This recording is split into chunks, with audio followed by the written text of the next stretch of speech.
Hello moms and dads, and welcome back to Nurse Onyi Teaches. My name is Onyi. If this is your first time here, you are most welcome, and if you are a returning viewer, thank you for stopping by again. In last week's video, I talked about a lot of signs that a woman can deal with as she begins to near the end of her pregnancy and her body begins to transition in preparation for labor. So if you haven't watched it already, make sure you check it out. But in today's video, I am going to be covering 5 signs and symptoms that a woman can experience as her body begins the laboring process. So if this is something that you may find interesting, make sure you grab a notepad and find a comfortable seat. Also, if you have not done so, make sure you hit the subscribe button and turn on your notification bell so that you are made aware of every time a new video is uploaded. Now, before I jump into today's content, I just want to put this quick disclaimer here.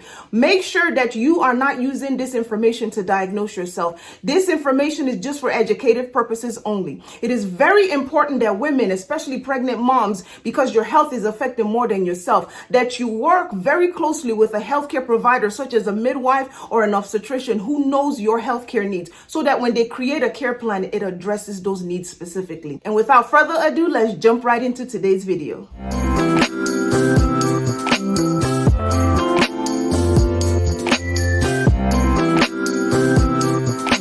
One of the signs that a mom can experience as her body transitions into true labor is the establishment of real, strong, and frequent contractions.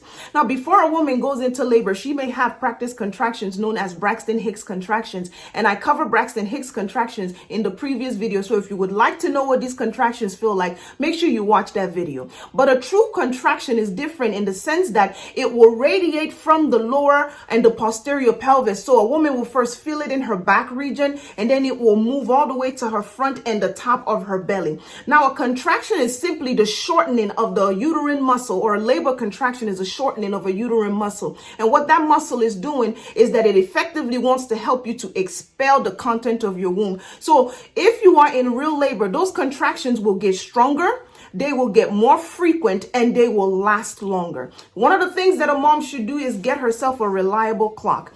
Now, make sure you pay attention to this part. What you want to do is you want to time your contraction from the start of one contraction to the start of the next contraction. One of the biggest errors that we frequently saw in the laboring area is that women will time their contractions from the end of one to the start of another. Well, that can give you a false sense of how long they are lasting. So make sure you are timing them correctly. Another thing you want to do is you want to time how long the contraction is lasting. So say your contraction starts at 8:10 p.m. and it goes until 8:11 p.m. That contraction lasts a full minute. You want to write that down. And then say, for instance, another contraction comes on at 8:14 p.m. Your contractions are 4 minutes apart, lasting about a minute each. Now, I know a lot of women will not like this, but another sign that you kind of want to keep your eye out for is that those contractions are getting stronger as your labor progresses along. If your contractions are not strong enough, they may not be effectively helping your body to move the labor process along and get baby here in a timely manner. But contractions that are strong enough and lasting long enough will help your body soon realize this next sign, and that is cervical dilation or dilatation and effacement. Cervical dilation and effacement are some of the most welcome signs that a woman's contractions are working effectively. While a woman is pregnant, it is expected that her cervix stays nice and closed and long. But as she begins to near her delivery date and begins to transition into labor, those contractions begin to work to thin out the cervix, which is called effacement, and cause the cervix to begin to open. Now, you want it to work efficiently with your body, so you don't want it to happen too quickly, but you definitely don't want the process to be long and drawn out. Keep in mind that if you are a first-time mom, it may take a little longer for your cervix to become open and fully dilated and effaced, whereas moms who have had babies in the past, especially if they delivered vaginally, may have the process happen a lot quicker than for first-time moms. Now, as a mom's labor begins to progress along and her cervix starts to open up, she may experience these next 2 signs of true labor, and that is something known as a bloody show and the loss of her mucus plug. And I'm going to go ahead and insert the picture of what a mucus plug looks like. The mucus plug is formed early in the pregnancy process, and its job is to kind of keep the baby's space separated from the hostile vaginal area so that bacteria, funguses, and other harmful germs and substances do not come into the baby space and cause potential infection or harm the baby in any way. Now, as a mom begins to near the end of her pregnancy and starts going through active labor, that mucus plug begins to soften under the influence of hormones and the opening cervix. After a while, the cervix that is pulling apart will also have blood vessels that will break in it, and those blood vessels that break will leak into the mucus that is in the surrounding area, as well as mixing with the mucus plug. And when a woman passes that, she will see that bloody show along with her mucus plug. And if you need to go back to the picture that was just put up to reference that to get a good idea of what it looks like. Another sign that a lot of women experience during labor is the rupturing of the amniotic sac, or what is known as the breaking of the bag of waters. Before a woman starts the laboring process, her baby is nicely cushioned in a sterile environment, and that sterile environment helps to regulate your baby's temperature, helps to cushion your baby's movement, and it also helps to keep your baby nice and safe from any infections that could potentially work its way into your baby's space.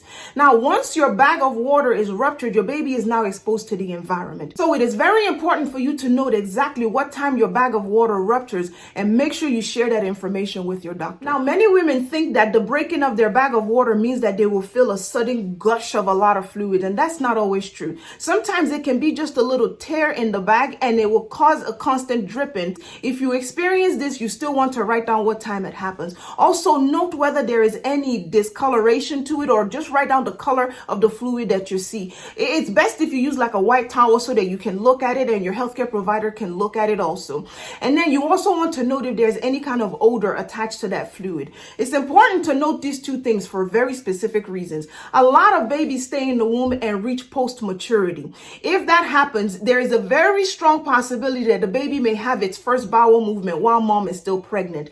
Now, the presence of that first bowel movement, or something known as meconium, increase the likelihood that a baby may have some respiratory issues if your baby breathes in this meconium. So if you see any greenish or dark discoloration to your amniotic fluid, you want to write that down and let your provider know so that they can keep an extra bit of eyes on you throughout the labor process. And also, if there's any kind of odor or pus that is coming out, it may indicate infection, and your provider certainly needs to know this so that the right treatment can be put into place or other measures taken to make sure that the best outcome is secured for mom and baby. Now, last but certainly not least, one of the signs that a woman can experience as she is in the laboring process is fetal descent and engagement in the birth canal. When a woman is dilating and dealing with effacements, she certainly wants it to be working in her favor. So your nurse or your provider will come in and check you every so often to see whether those contractions are working well enough and that your baby's head is coming down through the birth canal in preparation for birth. It's very important for this process to occur. Sometimes a woman can get fully dilated, but if the baby's head is bigger than a typical baby's head, then your baby may have a hard time fitting into the birth canal. So it is very important during active labor and in preparation for pushing that your baby's head begins to engage and descend through the birth canal.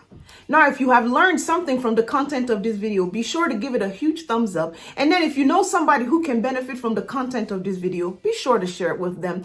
Also, if you have not done so already, make sure you hit the subscribe button, turn on your notification bell. That is how you join this growing community of empowered moms and dads and caregivers across the world who are becoming active participants in their own health care.